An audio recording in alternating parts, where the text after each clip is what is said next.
मंडळी स्टार प्रवाहावर 2 नवीन मालिका प्रेक्षकांच्या भेटीला येणार आहेत। यामध्ये रेश्मा शिंदेची घरोघरी मातीच्या चुली तसेच शिवानी बावकर आणि आकाश नानावडे यांची साधी माणसं या 2 नवीन मालिका लवकरच प्रेक्षकांच्या भेटीला येणार आहेत। यामधीलच रेश्मा शिंदेची नवीन मालिका घरोघरी मातीच्या चुली ही 18 मार्चपासून संध्याकाळी 7:30 वाजता प्रेक्षकांच्या भेटीला येणार आहे।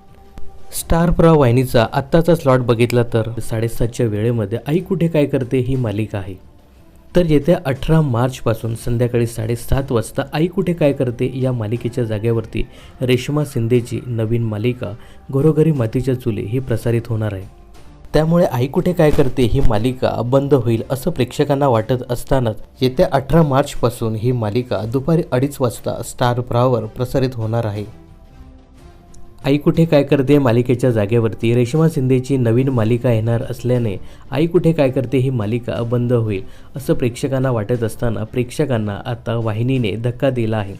तर मंडळी, आई कुठे काय करते ही मालिका बंद होत नसून येत्या 18 मार्चपासून या मालिकेच्या वेळेत बदल करण्यात आला आहे। ही मालिका 18 मार्चपासून संध्याकाळच्या वेळेऐवजी दुपारी 2:30 वाजता प्रसारित होणार आहे। बऱ्याच प्रेक्षकांनी ही मालिका बंद करावं असं सांगितलं असताना सुद्धा या मालिकेच्या वेळेत बदल करण्यात आला आहे। तर याविषयी तुम्हाला काय सांगायचं हे कमेंट्स करून नक्की सांगा। मनोरंजन क्षेत्रातील अशाच फिल्मी अपडेट्स जाणून घेण्यासाठी चॅनलला सबस्क्राईब आणि फॉलो करायला विसरू नका।